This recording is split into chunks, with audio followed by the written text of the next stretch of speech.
This episode of SalmonCast is sponsored by Pride of Bristol Bay. From our nets to your door, we provide you with sockeye salmon in fillets and portions in 5, 10, and 20-pound cases. Podcast listeners get 10% off their first order when you use the code PODCAST at checkout. That's prideofbristolbay.com, promo code PODCAST.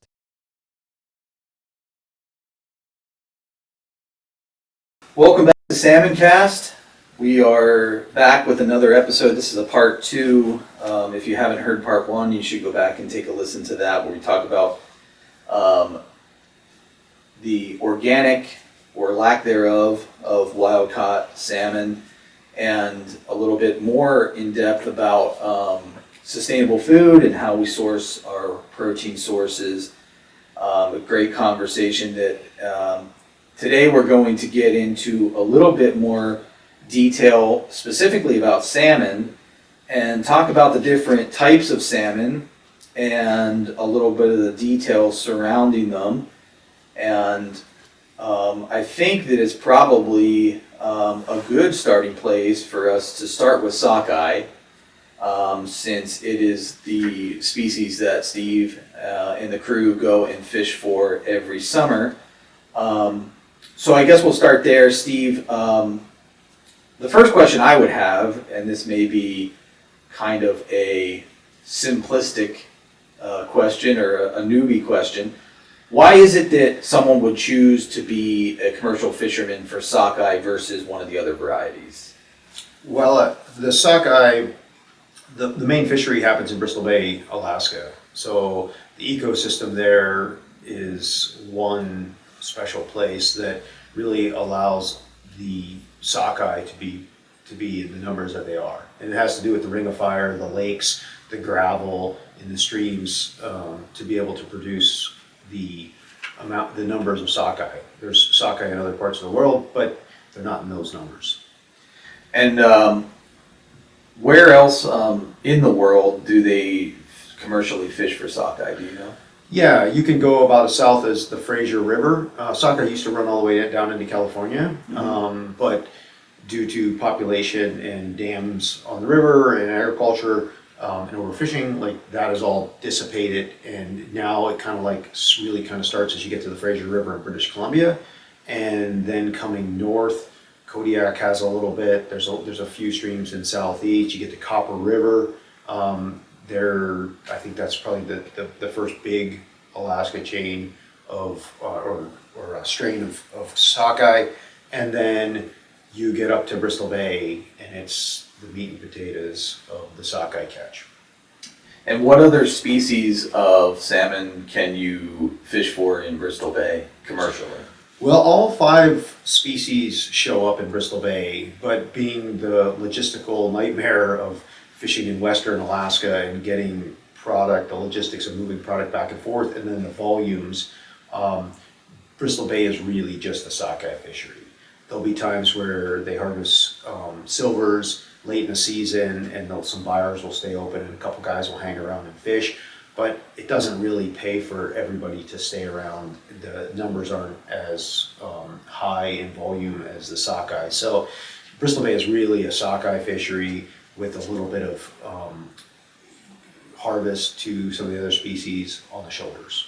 So I guess like a way to, for those that are kind of new to it, a good comparison would be certain waters around the lower 48 are known for certain species. Like this is a bass, this is a smallmouth river that's good for smallmouth.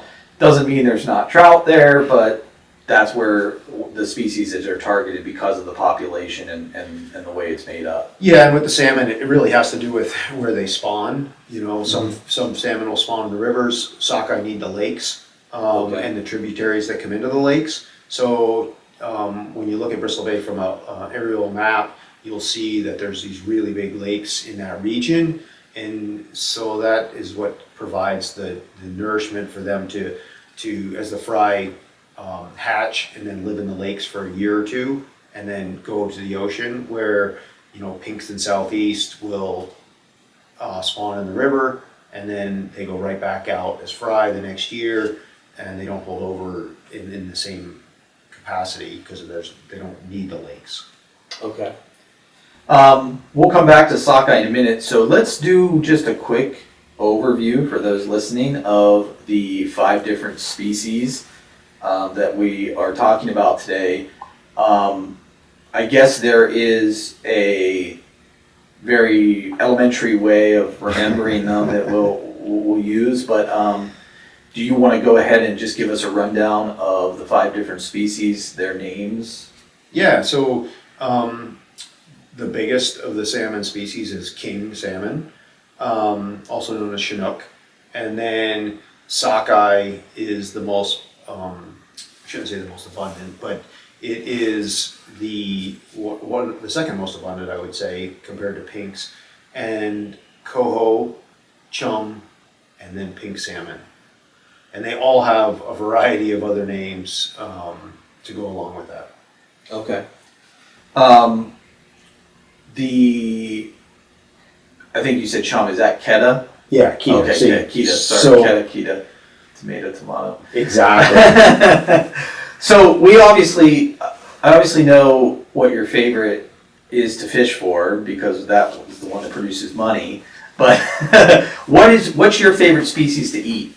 My favorite species is sockeye, Okay. and I love sockeye, one, because that's what we catch, but I think really it has the most pronounced salmon taste and intense taste. Everything, in my opinion, gets milder and less salmon tasting. Oh, interesting. And I also think of them as the marathon runner of the salmon species. So they traverse the ocean the greatest distance, and they have a tighter flesh. It's firmer. They're more muscular, in my opinion, and I just like the intense sockeye taste. Whereas when I cook up Kita or pink, I enjoy it, but to me it's more of a milder trout taste. Okay. And that's kind of how I always think about the salmon when people are asking. It's like sockeye has the most intense, and then in firmest texture, and then as you kind of go down, they get more mild and less salmon taste, more trout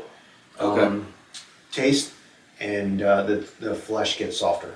So if sockeye is on this end of the spectrum of intensity, what's on the complete opposite end of the 5 species, like the most mild? Yeah, pink salmon is the most mild. Okay. So if you're just kind of like if you've had salmon or sockeye before and you think that's too intense, I think starting at either pink or Kita is a good place, and then you can kind of work up from there if you're really new to salmon. Mm-hmm. It's interesting because like my personal journey with salmon is very like interesting in that like I was never, until I came to work here, a fan of salmon. But I think that was, in conversations with you, I think that's more related to farm versus wild, that now, particularly in the month of February, but in general, I've been consuming like it on a regular basis, and like you, I prefer the sockeye because I love the flavor profile, but it's so different than what my brain and taste buds knew as salmon. Can you talk a little bit about, for those out there who are in my shoes, right, that how I've often heard described as like people will say like, oh, I don't order salmon at a restaurant because it tastes too fishy. It's like the fishiest tasting seafood that someone can order. Like, what would you, can you talk about the differences there of what people are tasting when they're tasting that, and then how that relates to wild caught? Well, yeah, and there's a couple things that could be going on there. And just a couple months ago, I had the opportunity I was served up some farm raised, and I ate it. So it was, but I ate it so I could kind of like speak more to it and think about it from that point of view. And I think when you're out at a restaurant, you get a variety of quality of products. So depending on the restaurant, how adamant the chef is of providing you with the very best. Mm-hmm. And then, the problem of, did they thaw it out earlier in the week and you're getting the last piece of that batch. It's kind of why I don't really like to eat that way, and I would rather pull it out of the freezer frozen, Right. knowing that it was harvested properly, cared for, frozen, and that's where it stopped. Mm-hmm. And then when I take it out of the freezer, we start the process again. Mm-hmm. And, I even find if I miss the opportunity if I thaw something, which is very rarely, and it's not consumed, like I don't cook it that night and I gotta like wait a day or two, that it starts to change. Mm-hmm. And I think that that's what people, they experience when they are eating out at a restaurant, Mm-hmm. is like, one, the quality of the farm raised that they're getting, or even wild, and the way it's been handled is just, there's such a, there's an opportunity for the quality to go down and the taste to kind of profile to change. And so, like, do you think that when you're talking about wild caught in any of the 5 species, what is the equivalent of what people would be experiencing? Like, farm raised would fall into what species category? Do you know? Well, I think that the farm raised it has more of a, to me, it has more of a mild taste, but it also depends on what it's being fed too. It's going to have more of a pronounced taste. I'm not really that worldly in eating farm salmon. As a commercial fisherman, it's like, don't let friends eat farm fish. Yeah. I think I saw a bumper sticker like that in Knack once. So yeah, I think that's the point of knowing where it comes from, knowing that it's been in the freezer, it's coming out of the freezer, it's as fresh as it can be, versus, I was in Washington a week ago, and in a well-known grocery store, like, they had all this sockeye slacked out, meaning thawed out and stuck in the case, right? Like right now you can't get wild sockeye fresh. Mm-hmm. So anything that's fresh has been slacked out. And it looked horrible because it's been sitting there in the glass for days, and the air's on it. And, I get it, they need to put volume out and make it look good for the customer. But when I was looking at that and then comparing it to what ours looked like when we thawed out for dinner, it's just like, why? Why would you want to go to the fish counter and buy something that's slacked out when you can buy it frozen and it's pristine? Well, what's interesting is we actually had a conversation yesterday in a meeting where we were talking about how when someone was taking a case of salmon and they asked the question, like, can we just take all the fillets out and kind of distribute them amongst? And you had brought up the point of, like, the box, storing it in the box provides some extra protection almost in your freezer, that things stay better frozen. Less risk of the packages being damaged, things like that. There's a lot that goes into that I found interesting, that, like, when it comes to the packaging and, like, the storage aspect of frozen seafood that I never even considered. Like, normally, probably me, like most people, like, you come home with something frozen and you just chuck it in the freezer and don't think about where it's placed and how it's placed and how that could potentially affect the taste. When you pull it out and thaw it and cook it. No, I mean, you become a food snob in the sense of quality when you start to really go down this approach and think about the food in that way. And so it's really, like, magnified under my eyes. So I take really good care of it in the freezer. And then the moment I see something open, there's a sense of urgency to use it, because if you don't, like, what that's going to be like. Right. And you don't, like, I'm not going to settle for second best salmon because I was lazy and, like, saw that it was open and didn't either repack it or use it up right away. Right. And so, if you were starting out fresh as a seafood in your seafood journey, which salmon would you recommend someone start with? Would you say start at pinks because it's the mild, or would you say try sockeye first, and kind of work down from there if it's too much? Yeah, I think, from being in the store and talking to customers there, if I really sense that a customer is really kind of like making a huge stretch to try salmon, I'll definitely guide them in on the more milder tasting. Okay. Right, because that's what they're coming at.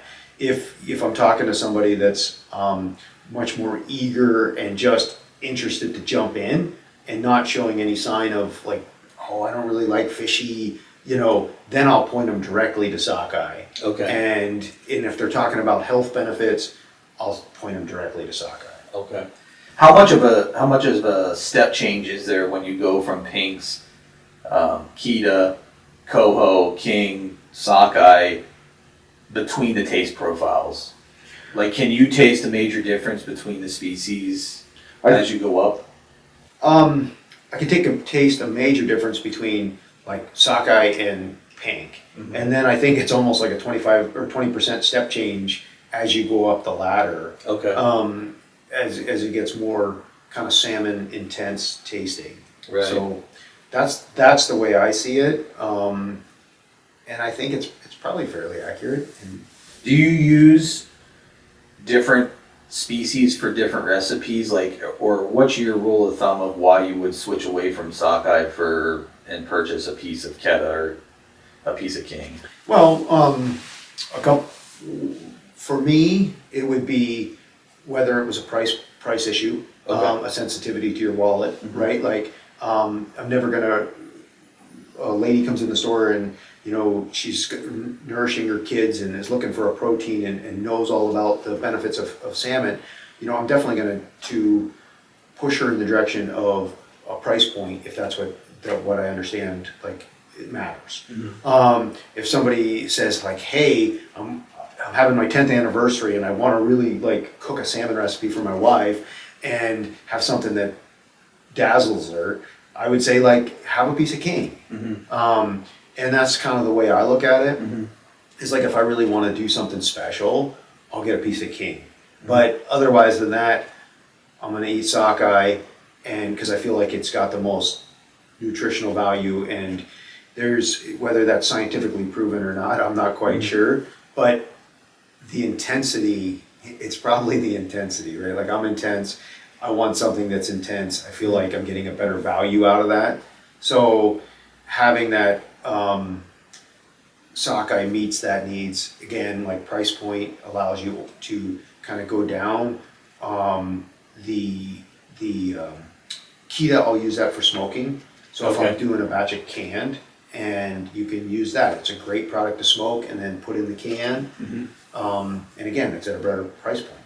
So what just to give everyone listening a quick reference, what's on the market value of bottom, middle, and top end of the price points currently? So currently, pink is always on the bottom side of that, and then pink, Kita, coming up to coho and sockeye, and then king is at the top. Okay. And it's kind of like, what's the market most sought after? Everybody wants king. It's the least amount of fish that's on the market. The population wise, some of the populations are struggling, and it's probably some of the reason I don't, kind of eat a lot of king is because I would almost rather not.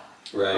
And let that stock rebuild. Right. So there's that side of it for me, and again, I tend to like the more firm texture. Mm-hmm. So it's easy just to always go back to sockeye. So we have all types of different recipes and cooking tutorials available for people to look at. Would you say in general that you can use a lot of those, let's say like rubs, brines, and like flavor profiles with any of the 5 species, or are some of them restricted just because of the taste profile of sockeye versus the others? Yeah, I'm sure a chef might argue with me, but I would just say that that's a pretty blanket statement to use all things on all species. So when we're talking about nutritional benefits, and again, I know this isn't your field of expertise, and hopefully maybe soon we can have someone on the podcast that can speak to this a little bit better, but to your knowledge, is there any nutritional differences between any of the 5 species, or are they all pretty much the same? Yeah, I mean, I think definitely the fat content, the omega-3 is higher in the king, sockeye, and coho, and then it starts to drop off a little bit in the pink and Kita. Mm-hmm. But I'm in the camp that it is all of them are better than anything else that you can get. Right. And so it doesn't matter which one. I mean, you're talking sockeye being a little bit higher or king being a little bit higher than Kita. Well, they're both really healthy for you. Mm-hmm. So I don't think that it's worth the conversation of saying like, well, you know, there's a little bit more protein or a little bit more omega-3. You're already past that threshold that it's like one of the best foods on the planet. Oh, that's a good point. Yeah. It's semantics at that point. Right. Yeah. So again, disclaimer: I'm not a physician, but I mentioned to you the other day, and I've told everybody that I ran across is because of my consumption of sockeye over the last month, like I've noticed like these energy bursts from eating it that, and I said in one of our vlogs that like I'm one of those people that I could drink a cup of coffee before bed and like still fall right asleep. Like caffeine does not really do anything for me as like a quick jolt. But when I've been like anything that I've had where there's sockeye in it or involved has given me like this like energy boost. And I think you had mentioned to me before about like you find benefits that way too, in that like it gives you a little bit of a pep when you consume it like in the middle of the day or something like that. What do you think that is? Like if you just were to take an uneducated guess as to like, or have you found that with other species or with other products that you've tried that like gives you that like energy? Yeah, I mean, I think it's the clean eating protein that kind of pushes that forward. And I think most of our bodies are used to eating a lot of carbs, and like so they're used to going the other direction. So you eat a sandwich with a lot of bread and you feel heavy and like tired. Right. And then so you take that away and you replace it with just a piece of sockeye and a vegetable, and then all of a sudden you realize the boost you get. Right. And you're not getting drugged back down. Oh, okay. And I think that's what happens there, right, uneducatedly. Yeah, no, to me it was just a biological thing that, and maybe it's just me, but I've noticed like it's just like an intense. It feels like a caffeine rush, like almost like for a few hours. It like provides you like this boost where you're like kind of on it, and I've been pleasantly surprised to discover that's been something that. Yeah, and a lot of stuff I've read, I mean, like just clean eating provides that. Yeah. So I think again, it's that's what it is. It's taking away the garbage. Yeah. Well, there's been plenty of that in this process, but the last thing I wanted to say or talk about was another thing that's just related to, and I'm not sure if there's products available like this in all of the species, but some of the like quick consume items, or what I refer to as like quick consume items, like canned sockeye,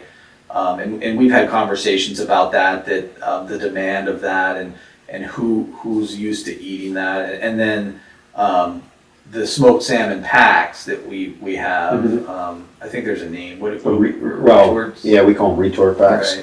Right. Can you speak a little bit to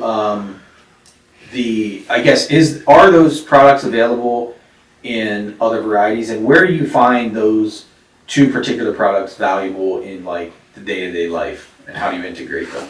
Yeah, so the first part of that would be not all the species, but sockeye, pink, and Kita can all be found in the can typically. Pink and sockeye will be the easiest two to find. Okay. And again, it has like the pink's flesh will start to, if it's not refrigerated right away and then frozen, like it'll start to soften. So they're caught in huge numbers. They're caught with the seine net, and they're, because of being soft, they're hard to fillet. Like there's a variety of things, so they tend more to go to the can and be processed that way for customers to consume. Than like the king, where none of it gets. Everything is sold fresh or frozen. Right. Nothing goes to the can for the most part.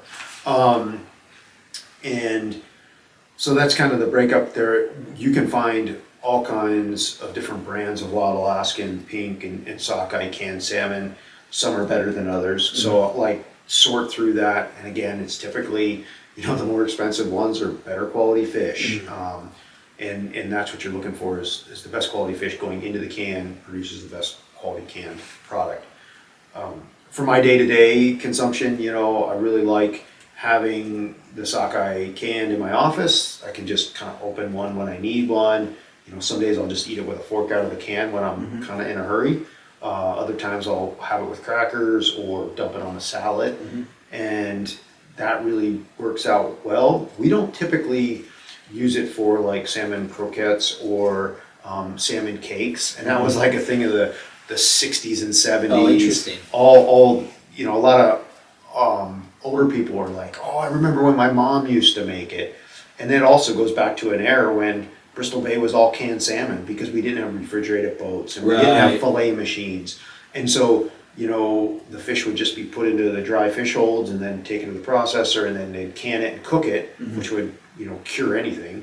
And then as that market's developed and there's more fresh frozen and more fresh, and you can fly things from Bristol Bay to, Seattle and put in the display that day, it changed the market a bit. So there's less canned on the market now than there was.